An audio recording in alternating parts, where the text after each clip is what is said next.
La gravedad es la misma fuerza de London y de Maxwell. La gravedad, la fuerza de London y la fuerza de Maxwell son conceptos distintos que no son la misma fuerza. La gravedad es una de las 4 fuerzas fundamentales de la naturaleza, junto con la fuerza electromagnética, la fuerza nuclear fuerte y la fuerza nuclear débil.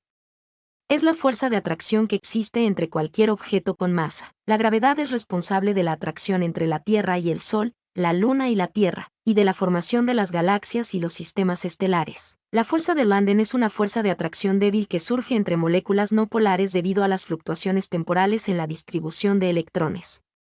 Es una fuerza intermolecular que juega un papel importante en la condensación de gases y la formación de líquidos. La fuerza de Maxwell es un término que se refiere a las ecuaciones de Maxwell, un conjunto de ecuaciones que describen el comportamiento del campo electromagnético.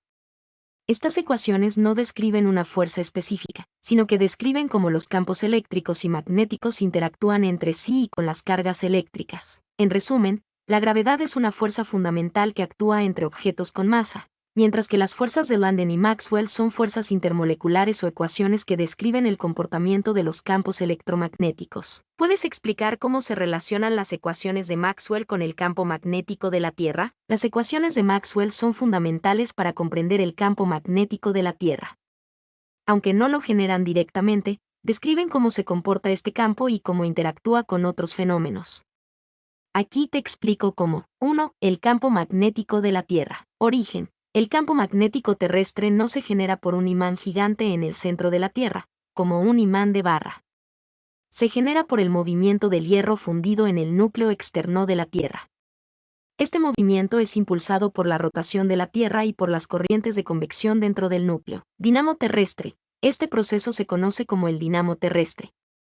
Es un proceso complejo que involucra la interacción de los campos magnéticos, las corrientes eléctricas y el movimiento del fluido conductor, el hierro fundido. 2. Las ecuaciones de Maxwell y el dinamo terrestre. Las ecuaciones de Maxwell describen cómo se generan los campos magnéticos por las corrientes eléctricas, cómo los campos magnéticos inducen corrientes eléctricas, cómo los campos magnéticos se propagan a través del espacio, cómo los campos magnéticos interactúan con otros campos magnéticos. Aplicación al dinamo terrestre. Las ecuaciones de Maxwell se utilizan para modelar el movimiento del fluido conductor en el núcleo externo de la Tierra y cómo este movimiento genera el campo magnético. Predicciones. Las ecuaciones de Maxwell pueden predecir cómo el campo magnético de la Tierra cambiará con el tiempo, aunque este cambio es muy lento. 3. Importancia del campo magnético terrestre. Protección contra el viento solar. El campo magnético terrestre nos protege de las partículas cargadas del viento solar, que podrían dañar la vida en la Tierra. Navegación. Las aves migratorias y otros animales utilizan el campo magnético terrestre para navegar. Comunicaciones.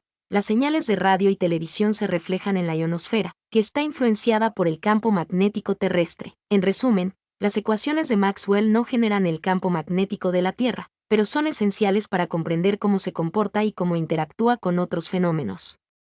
Ayudan a modelar el complejo proceso del dinamo terrestre y nos permiten predecir cómo este campo magnético cambiará en el futuro. ¿Cómo se utilizan las ecuaciones de Maxwell para predecir cambios en el campo magnético de la Tierra? Las ecuaciones de Maxwell son herramientas esenciales para modelar y predecir los cambios en el campo magnético de la Tierra. Aunque no generan el campo directamente, describen su comportamiento y permiten simular su evolución a través del tiempo. Estos son los principales métodos de predicción. 1. Modelación del dinamo terrestre. Simulaciones numéricas. Las ecuaciones de Maxwell se utilizan para crear simulaciones numéricas del núcleo terrestre. Estas simulaciones consideran el movimiento del hierro fundido en el núcleo externo, la conductividad eléctrica del núcleo, la rotación de la Tierra, la fuerza de Coriolis, predicciones de la inversión magnética. Estas simulaciones pueden predecir la inversión del campo magnético terrestre, un evento que ocurre cada cientos de miles de años.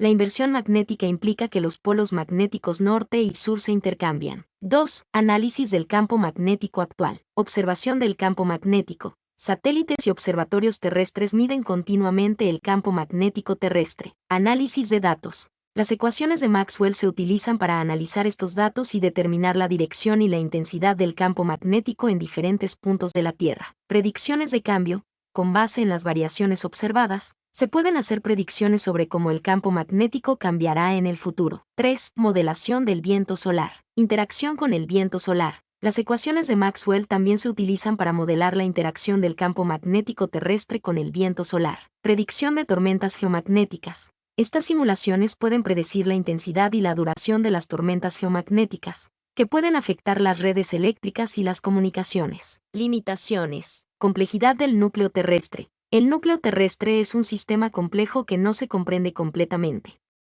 Las simulaciones numéricas tienen limitaciones y no siempre pueden predecir con precisión los cambios en el campo magnético. Escalas de tiempo. La inversión magnética ocurre en escalas de tiempo de cientos de miles de años. Las predicciones a corto plazo, décadas o siglos, son más precisas. En resumen, las ecuaciones de Maxwell son herramientas esenciales para modelar y predecir los cambios en el campo magnético de la Tierra. Aunque no son perfectas, permiten a los científicos comprender mejor este campo y hacer predicciones sobre su comportamiento futuro. La gravedad es la misma fuerza de London. La gravedad y la fuerza de London son fuerzas completamente diferentes. La gravedad es una de las 4 fuerzas fundamentales de la naturaleza, actuando entre cualquier objeto con masa. Es la fuerza que nos mantiene en la Tierra, que hace que la Luna orbite alrededor de la Tierra y que las galaxias se agrupen. Es una fuerza débil, pero actúa a distancias muy grandes. La fuerza de London es una fuerza débil de atracción entre moléculas no polares. Es una fuerza intermolecular, es decir, actúa entre las moléculas de una sustancia. Surge debido a las fluctuaciones temporales en la distribución de electrones en las moléculas, creando momentos dipolares temporales que se atraen entre sí. En resumen, la gravedad es una fuerza fundamental que actúa a nivel universal, mientras que la fuerza de London es una fuerza intermolecular que actúa a nivel microscópico. Aquí hay una tabla que puede ayudarte a comprender mejor las diferencias. Característica: gravedad, fuerza de London, tipo de fuerza, fundamental, intermolecular, rango de acción, infinito, corto alcance, intensidad, débil, muy débil, objetos que interactúan, cualquier objeto con masa, moléculas no polares. Ejemplo: atracción entre la Tierra y el Sol, atracción entre moléculas de helio. ¿Podrías darme un ejemplo de cómo se aplica la fuerza de London en la vida real? Claro que sí. Un ejemplo de cómo la fuerza de London se aplica en la vida real es la licuefacción de gases nobles. Los gases nobles, como el helio, E, el neón, Ne, el argón, Ar, el criptón, Kr, y el xenón, C, son muy poco reactivos debido a que tienen una configuración electrónica estable. Esto significa que no forman fácilmente enlaces químicos con otros átomos. Sin embargo, a temperaturas muy bajas, estos gases pueden licuarse debido a la fuerza de London. ¿Cómo funciona esto? A temperaturas muy bajas, el movimiento de las moléculas de los gases nobles disminuye significativamente. Esto permite que las fluctuaciones temporales en la distribución de electrones en las moléculas, que generan momentos dipolares temporales, se mantengan por más tiempo. Estas fluctuaciones débiles, pero duraderas, crean atracciones intermoleculares entre las moléculas de los gases nobles. Estas atracciones, aunque débiles, son suficientes para superar la energía cinética de las moléculas a temperaturas muy bajas, lo que permite que el gas se condense en un líquido. En resumen, la fuerza de London es la responsable de la licuefacción de los gases nobles a temperaturas muy bajas. Este es solo un ejemplo de cómo la fuerza de London se aplica en la vida real. También juega un papel importante en la condensación de otros gases no polares, en la adhesión de superficies no polares y en la formación de estructuras de moléculas orgánicas. Mi nombre es Demim, soy tu asistente personal. Mi sitio en internet es demim.es.tl.